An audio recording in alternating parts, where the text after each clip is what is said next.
Salam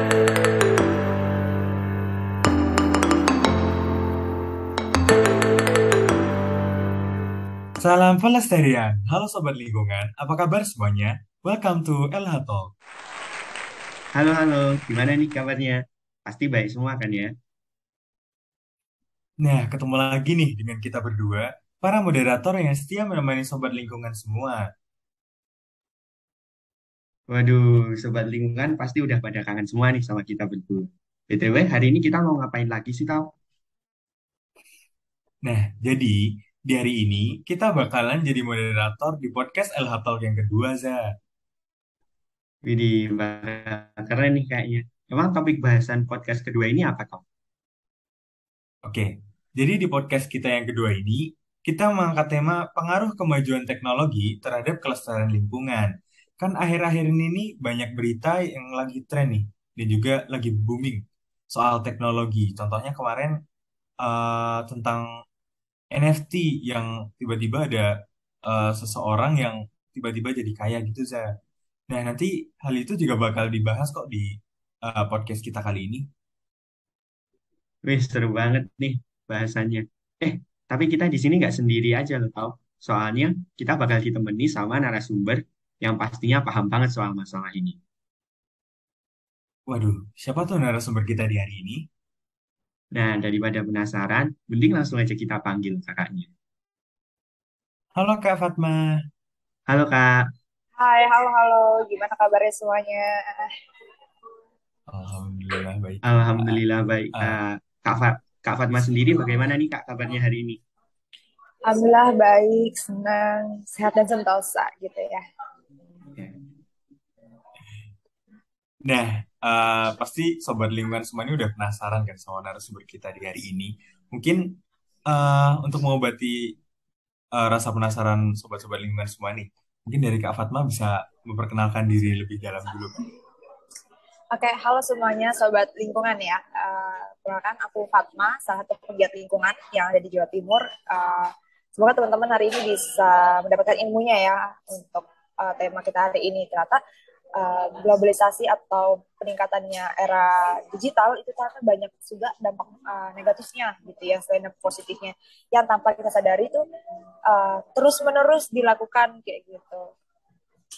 Dan semoga teman-teman di sini bisa mendapatkan ilmu dan bisa sharing-sharing juga nih mungkin tuh.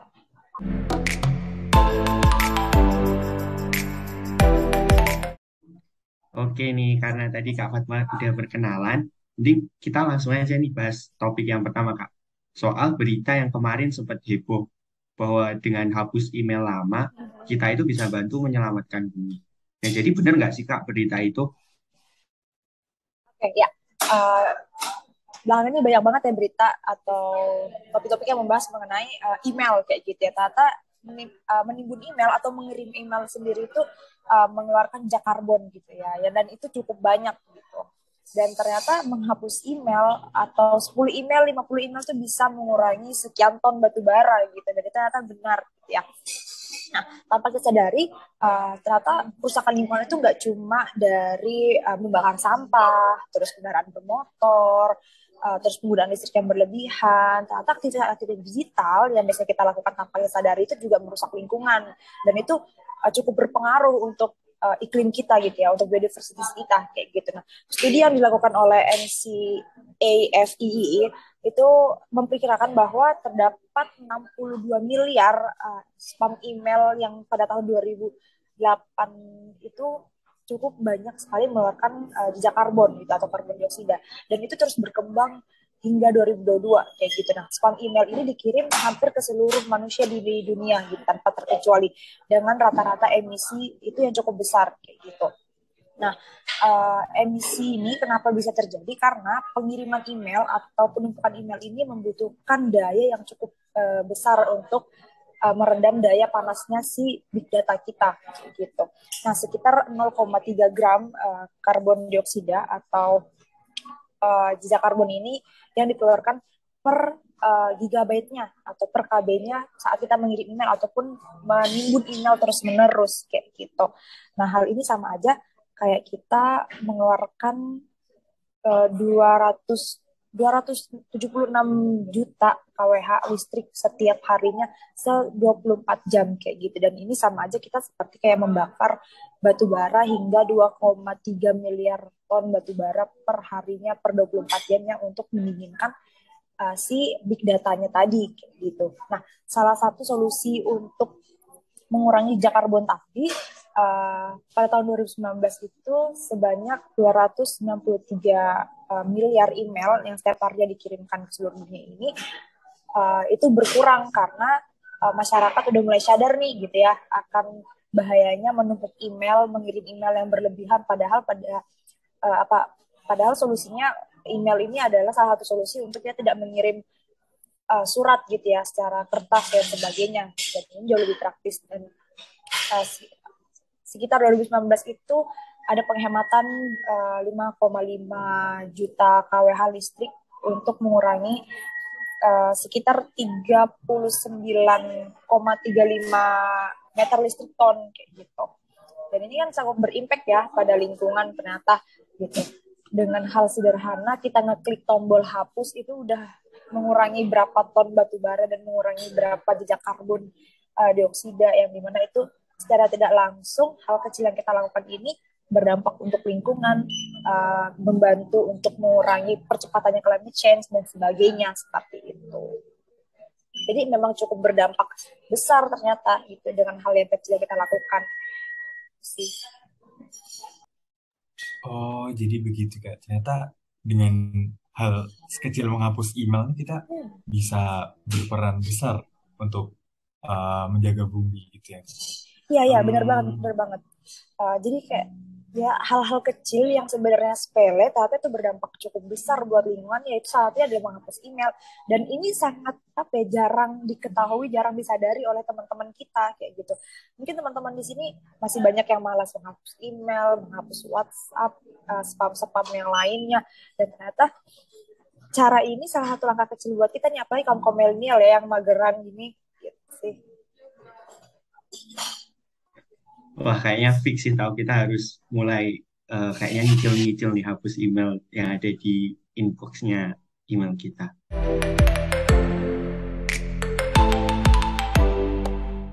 Nah, mungkin kita bisa lanjut ke pembahasan selanjutnya, Kak. Soal kemarin kan aku juga sempat dengar-dengar nih, ada browser yang katanya kalau kita menggunakan browser ini, itu kita bisa berperan aktif dalam menjaga kelestarian bumi. Kalau nggak salah namanya itu Ecosia.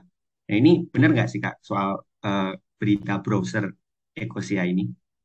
Ya, ini juga lagi ramai diperbincangkan ya, selain menghapus email atau EcoAsia juga salah satu perbincangan. Padahal EcoAsia ini udah lahir 10 tahun yang lalu gitu ya di Jerman, dan boomingnya udah mulai belakangan ini karena banyak sekali berita-berita mengenai climate change atau kerusakan biodiversity gitu ya.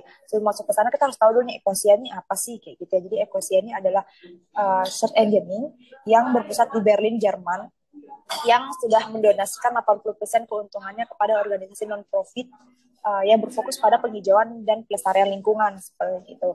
Nah, Ecosia ini sudah luncur sekitar 10 tahun yang lalu, yang menjadi opsi kedua untuk kita bisa search atau mencari suatu hal selain di salah satu platform yang ada kayak gitu. Nah, Equasia ini muncul sebagai salah satu solusi yang dimana memang dia cukup aman gitu ya. Dia tidak Equasia ini tidak membutuhkan pihak ketiga nih untuk menyimpan data kita, tapi dia bisa menyimpan datanya kita secara langsung dan itu menjadi anonim kayak gitu. Nah, kenapa Ecosia bisa menjadi salah satu pilihan kita untuk atau salah satu hal yang membantu pelestarian lingkungan? Karena dari iklan-iklan yang didapatkan Ecosia ini sendiri tadi diserahkan atau didonasikan untuk beberapa negara yang menjadi concern lingkungan seperti kayak Brazil, terus Mako dan sebagainya, khususnya Indonesia kayak gitu.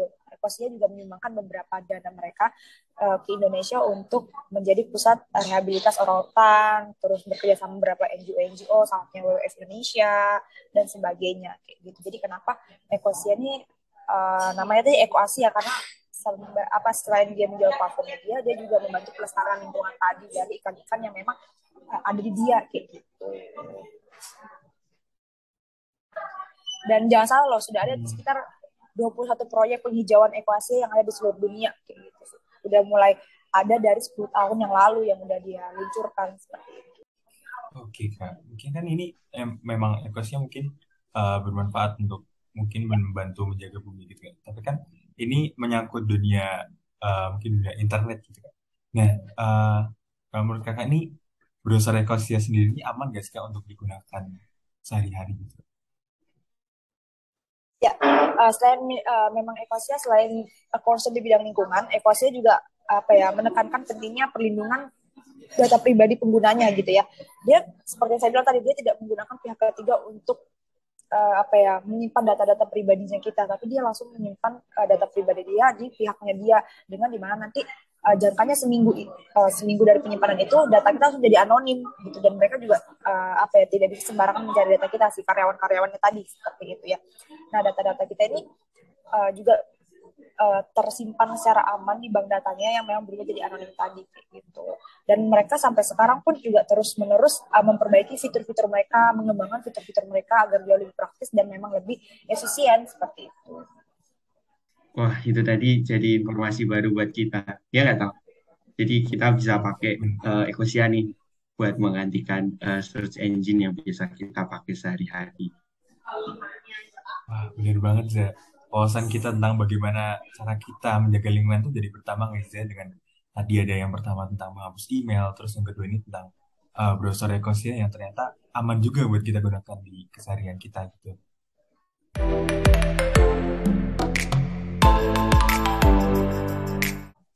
Nah, karena tadi udah bahas email, terus juga baru aja kita udah bahas browser Ecosia.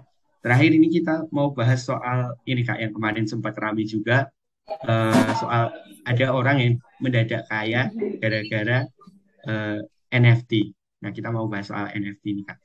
Ada kabar juga, katanya NFT itu bisa merusak lingkungan. Nah, itu soal kabar ini benar nggak? Ya, memang banyak banget kabar yang memang mengatakan ternyata NFT ini merusak lingkungan ya gitu. Ya, benar banget. Secara tidak langsung dia merusak lingkungan karena beban daya dia untuk menyimpan dan mengeksplor token-token tadi itu cukup besar kayak gitu ya. Dan memang saat ini NFT ini salah satu yang digandrungi anak muda untuk mendapat penghasilan setelah boomingnya salah satu figur di Indonesia gitu ya, dengan mengupload fotonya terus mendapatkan uang dari foto tersebut gitu, dan ternyata foto tersebut untuk pembeliannya menggunakan token, yang dimana token tadi itu yang cukup besar dayanya yang dikeluarkan kayak gitu ya.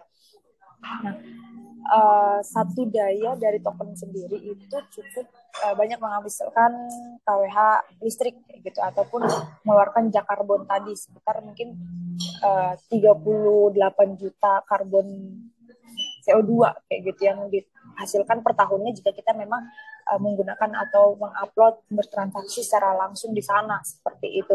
Nah, salah satu studi pada tahun 2018 itu diterbitkan oleh salah satu lembaga, itu Nature Climate Change kalau nggak salah, saya juga lupa, mungkin nanti teman-teman bisa memperbaiki jika salah ya, bahwa emisi jejak karbon meningkat di bumi itu hingga 2 derajat ketika kita melakukan transaksi ini secara terus menerus tanpa berhenti kayak gitu, dan itu bisa terus meningkat dan merusak iklim kita kayak gitu. Nah, token ini sebagian besar dikeluarkan dari jaringan PWO kalau nggak salah ya, saya pernah baca kayak gitu dari PWO, yang dimana ini yang menyedot banyak sekali energi-energi gitu ya, atau pembakaran batu bara yang menjadi sumber listriknya tadi seperti itu. Jadi kurang lebih sama kayak email, ketika kita timbun dan melakukan email secara terus-menerus tanpa ada hasilnya, itu akan terus-menerus si big data ini perlu didinginkan, dan itu perlu banyak sekali listrik untuk mendinginkannya seperti itu. Nah, beda di sini adalah transaksi tokennya tadi yang perlu banyak banyak energinya kayak gitu, yang dimana itu pembakaran batu bara tadilah yang menghasilkan jejak karbon CO2 tadi gitu. Makanya kenapa NFT ini cukup berbahaya juga kalau dilakukan secara terus-menerus gitu. benar teknologi itu mempermudah kita untuk melakukan suatu hal, tapi di sisi lain teknologi juga bisa balik merusak kita tanpa kita sadari tadi kayak gitu. Dan sayangnya masih banyak orang yang belum tahu mengenai hal ini gitu.